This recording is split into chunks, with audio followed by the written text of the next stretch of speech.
Hello everyone, स्वागत है आपका आज की क्लास में।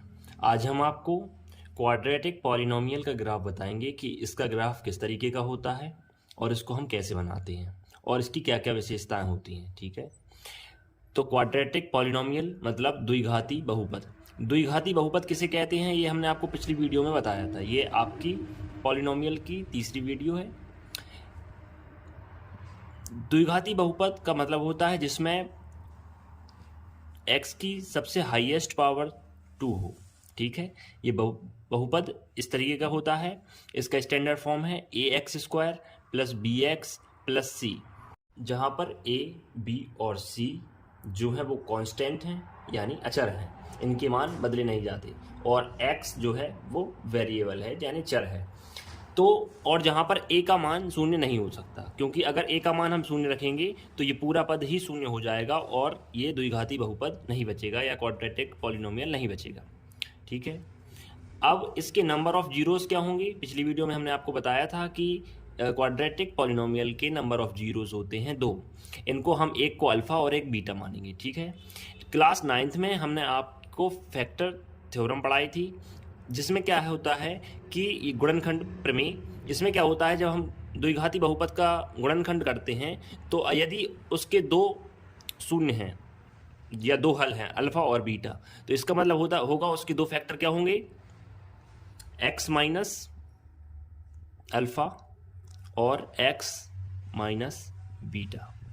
ये दो इसके फैक्टर होंगे या फिर गुणनखंड होंगे।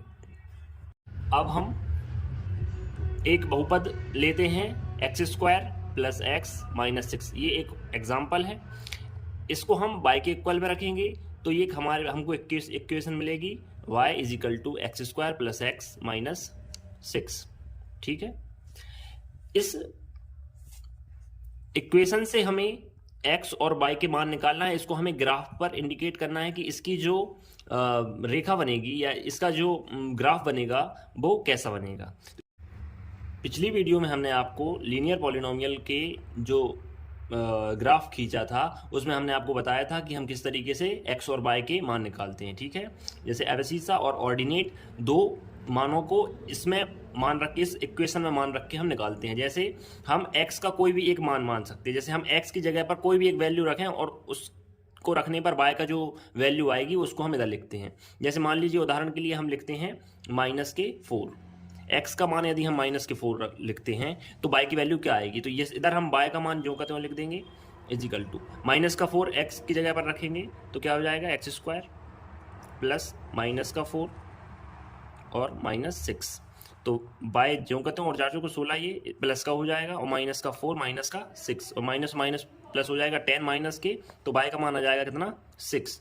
तो y का मान आ गया 6। अब x की जगह पर अगर हम 3 रखें तो क्या होगा, इधर हम 3 रख देंगे। ठीक है, जहां हमने 4 रखा वहां पर 3 रख देंगे तो y = हो जाएगा -3 -3 -6। तो 3 का हो जाएगा क्या, 9, और ये माइनस का 9 हो जाएगा तो y का मान क्या आ जाएगा, 0। तो y का मान क्या आ गया, 0। दो मान निकाल लिए। इसी तरीके से हम -2 का मान रखेंगे तो -2 का मान रखने पर हमें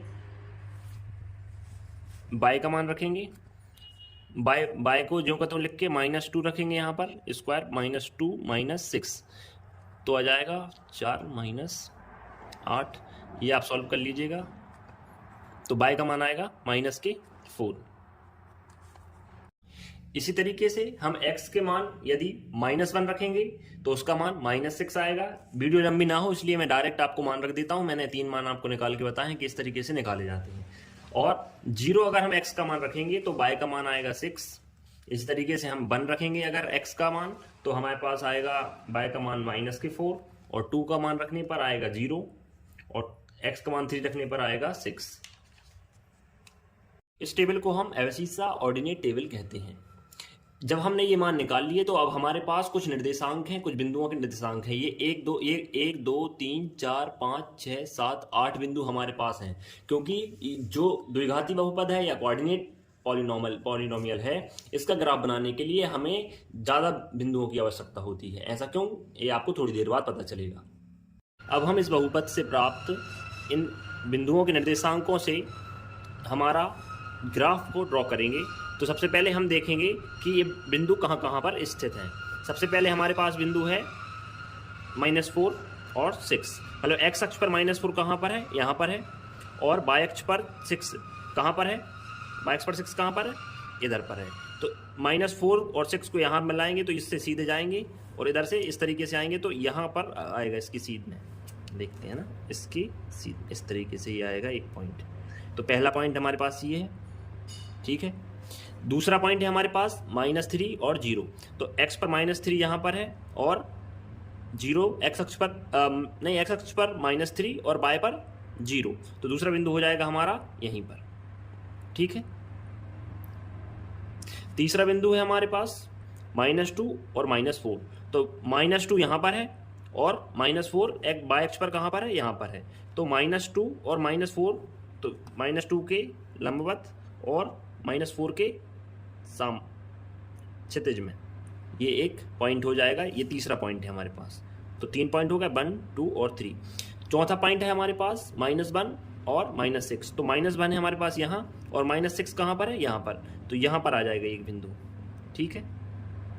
अब पांचवा बिंदु हमारे पास 0 और 6, तो 0 तो यहीं पर है x अक्ष पर, यहाँ से नीचे जाएंगे तो 6 -6 यहाँ पर है, तो ये बिंदु हो जाएगा -6, 0 -6, ठीक है। अब 1 और -4, तो x अक्ष पर 1 कहाँ पर है, यहाँ पर है, और -4 कहाँ पर है, यहाँ पर है, तो ये बिंदु कहाँ पर आ जाएगा, यहाँ आ जाएगा, ठीक है। ये एक के समांतर, ठीक है। अब हमारे पास है 2 और 0, तो 2 यहाँ पर है और 0 बाय अक्ष 0 है, तो यहीं आ जाएगा ये बिंदु, ठीक है। बाय अक्ष का 0 यही है, x अक्ष का 2 यहाँ पर है, ठीक है। अब हमारे पास है 3 और 6, तो x अक्ष पर 3 कहाँ पर है, यहाँ पर, और बाय अक्ष पर 6 कहाँ पर है, यहाँ पर, तो इसके समांतर इधर और इसके समांतर, तो यहाँ पर आ जाएगा एक बिंदु, ठीक है। अब हमने इन सभी बिंदुओं के निर्देशांक इस पर लिख लिए हैं, जिससे कि आपको समझ में आ जाए कि ये बिंदु हमने किस तरीके से ड्रॉ किए हैं, ठीक है। इस तरीके से सबके निर्देशांक लिखे गए हैं। अब हमको फ्री हैंड करके इनको एक दूसरे से कनेक्ट करना है, ठीक है। इसके लिए स्केल की आवश्यकता नहीं होती। जैसे हम एक पहले बिंदु से दूसरे बिंदु को इस तरीके से मिलाते जाएंगे, तो पहला बिंदु ये है, दूसरा बिंदु ये है, तो हम मिलाएंगे इस तरीके से, ठीक है। अब दूसरे बिंदु से तीसरा बिंदु इस तरफ मिला देंगे, तो ये आ जाएगा इस तरीके से, ठीक है। अब फिर यहाँ से एक बिंदु और मिलाएंगे, तो ये, फिर इधर इस बिंदु से ये वाला बिंदु मिलाएंगे, ये वाला भी एक बिंदु है, 0 -6, ठीक है। अब इस बिंदु से हमको ये वाला बिंदु मिलाना है, तो ये इस तरीके से जाएगा, और इस बिंदु से इस बिंदु को मिलाना है, तो इस तरीके से चला जाएगा, और इस बिंदु से इस तरीके के मिलाएंगे, तो ये बन गया हमारा ग्राफ। इस ग्राफ को हम पैराबोला बोलते हैं, या फिर परवलय बोलते हैं।